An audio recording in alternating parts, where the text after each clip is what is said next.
Here is the first lesson for percussion, which is snare and bells. First I want to talk to you about snare and what we use for it. If you would like, you're welcome to buy any kind of snare drum that you would like. I prefer something like practice pad. Okay, you have practice pads of some kind of soft material on it. That works. Some kind of a light drum head. That works fine. I prefer the feel of the HQ drum pads. Okay, you can buy whichever you like. You just need to have some kind of practice pad at home.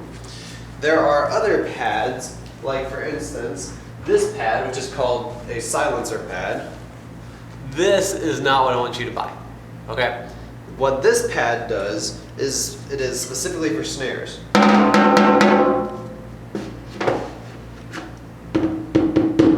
It greatly silences the snare drum. So if you already have a snare drum, then yes, buy a pad so you practice on there. You don't drive everybody crazy. But one of these two pads is what I would prefer. You are welcome to play on those pads along for the lesson, or if you have a snare drum, you're welcome to play on a snare drum. Now, the first thing you need to do is get your snare drum set. Okay? What I want you to do is I want you to stand with your arms down by your side, holding your drumsticks. Doesn't matter how you hold them for the moment, but I want you to bring them up so that the stick heads, the head of the stick, is at waist level. Okay? That is where your snare drum needs to be. So if you take that waist level and put it here, look at that. I am a little bit too low for my snare drum. Okay? This is what you'll do during class. You'll see there's about, 3 inches difference. So you are going to adjust your snare. That was a little bit too high. So it should be the right height. Now, I don't believe this is a stand that actually came with this drum. So waist height, we are right there. That's what we're looking for. Okay, you want to go ahead and inch off the drum so that you don't have to move your arms very far. Now, when you hold the stick, you want that first knuckle right there where your finger connects, at the top to the middle of your finger. That is where you want the stick. You want to have about the bottom third of the stick in your hand so you can wrap around. Okay? This supports all the weight. These three are just to help you balance. Okay? When I'm playing, there are times my fingers will come out just a little bit to let the stick bounce and be able to move in my hand. Okay, we'll get onto those techniques later, but right now, thumb, first finger is what holds it. Everything else wraps around for stability. Same thing with left hand. Thumb, first finger, everything wraps around for stability. Okay? That is how you will hold your drumsticks. Now, you'll notice when I play, for the most part, my left arm is a little weaker than my right arm, but for the most part, whenever I play, I'm only going to be moving my wrist. I have a little bit of movement, because I just haven't developed the muscle as much. My right arm is a lot better. You can see that. I have less movement in my arm, more on the wrist. That's what we're looking for. So everything you want to play, no matter how loud or how soft, is all going to be with that wrist. Okay? All right, now we are on page 6 in our book. We're going to read straight down through all 7 numbers here. But we have to learn a couple things first. First thing is a quarter note. What's a quarter note? Well, if you remember from any music class you've had, when you tap your foot, we do that to keep a steady beat. 1, 2, 3, 4, tap, tap, tap, tap. Tap your toe inside your shoe. And that's your steady beat. That beat is a quarter note. So every single tap with your toe, 1, 2, 3, 4, are quarter notes.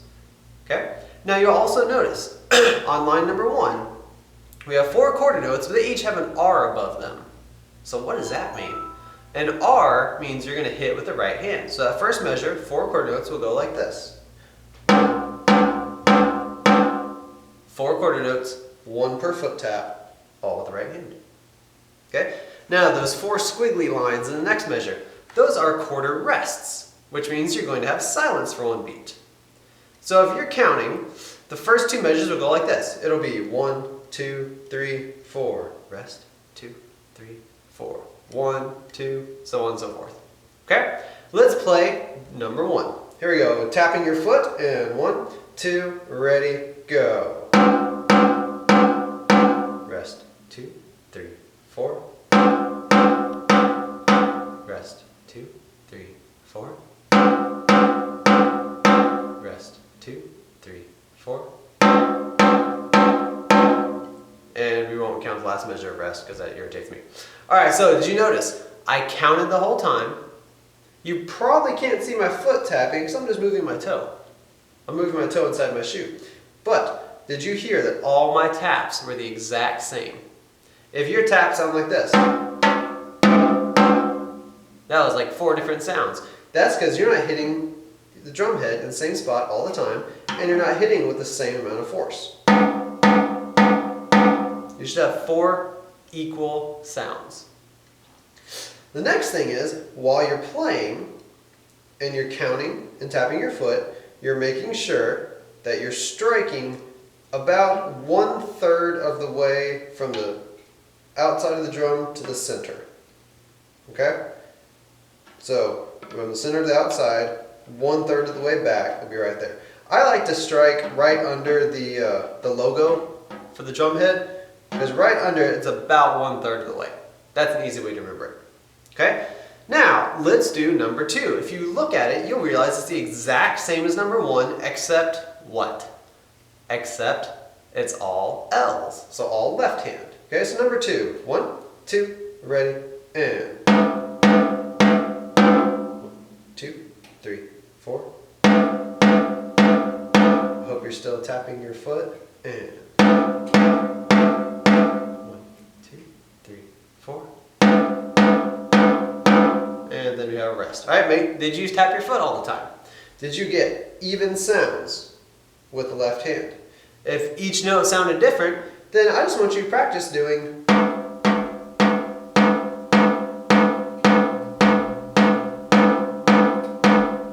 and getting a nice, even sound. Now, if you have practice pads, obviously you won't be able to get an even sound because most of them don't make sound. But that's something that you're going to take to the classroom. When we're practicing as a class, you're going to make sure that you hear the same sound every time. Did you also notice both my right and left sticks? When I was playing, and then there was rest, I did 1, 2, 3, 4. I still moved my stick in time.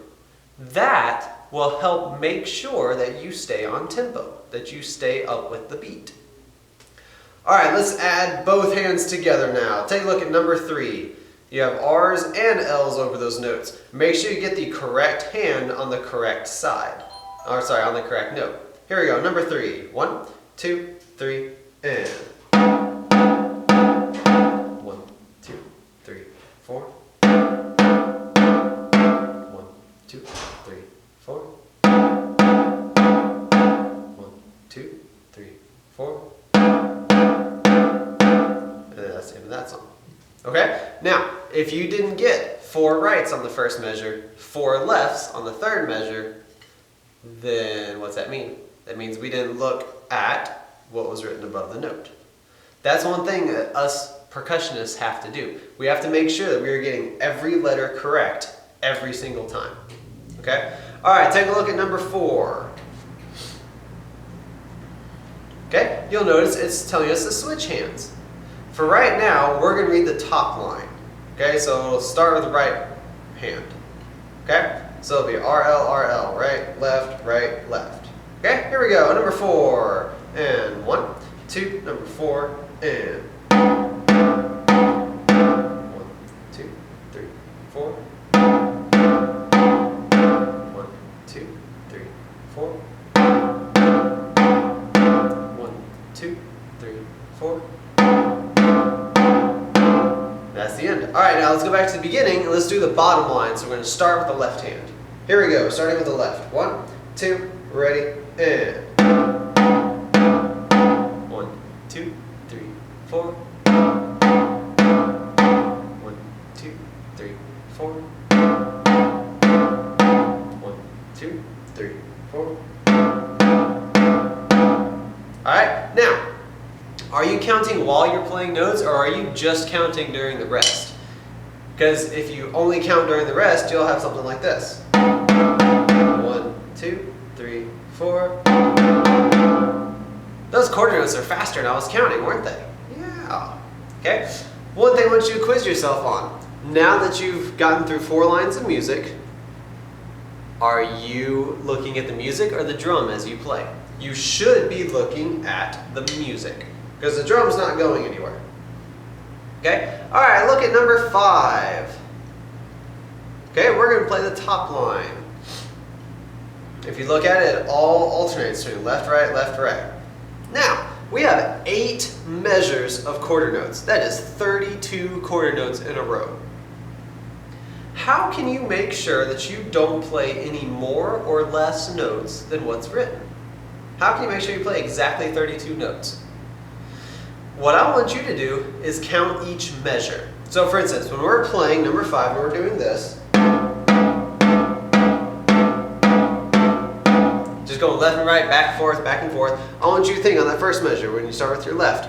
1, 2, 3, 4, 2, 2, 3, 4, 3, 2, all the way up to that last measure. 8, 2, 3, 4, off. Does that make sense? Okay, so you're going to count each measure. So let's just run through the whole thing, okay, so you get an idea of what we're going to do. This is what I want you to think while you're playing. 1, 2, 3, 4, 2, 2, 3, 4, 3, 2, 3, 4, 4, 2, 3, 4, 5, 2, 3, 4, 6, 2, 3, 4, 7, 2, 3, 4, 8, 2, 3, 4, and that's the end of the song. All right, let's try that. Starting on the left hand. 1, 2, ready, and.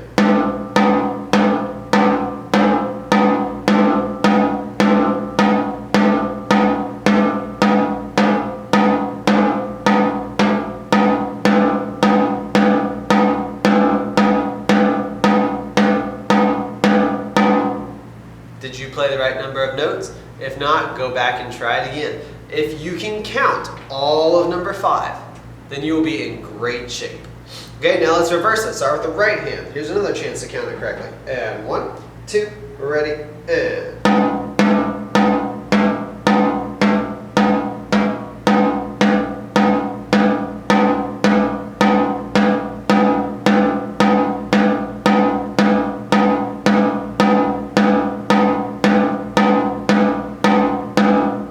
Did you count it correctly? If you did, congratulations. If not, then try it again. All right, going on to number 6. We have 3 quarter notes and a quarter rest. Same thing. I would probably count every measure here. 1, 2, 3, rest. 2, 2, 3, rest. 3, 2, 3, rest. Okay? But this time it starts with the right hand, right? So here we go. Top line, number 6. 1, 2, ready, and. Rest. Rest.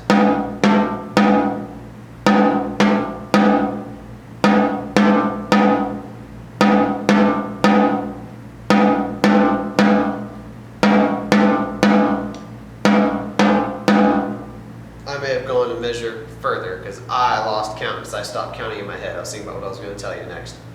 Okay, so let's try it again. This time, left hand first. Number 6. 1, 2, ready, and.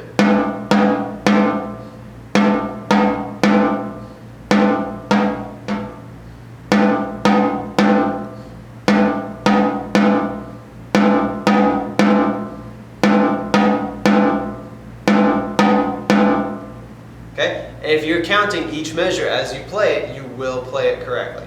All right, last but not least, number 7.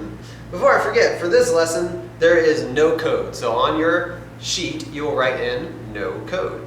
And I'm going to break this video up into parts. So the mallet part will be on the next video. So make sure you look for percussion 1 and percussion 1.1. That will be bells. Here we go, number 7.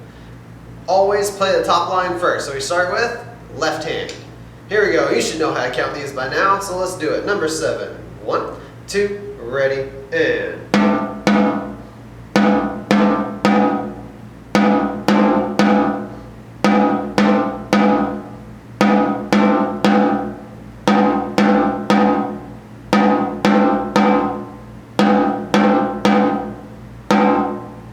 Did you count it correctly? If you did, Congratulations. If not, rewind and try it again. Because these lines, we have to count correctly. If we can't do these, we can't do the harder lines. All right, bottom line now. Number 7, starting with the right hand. And 1, 2, ready, and.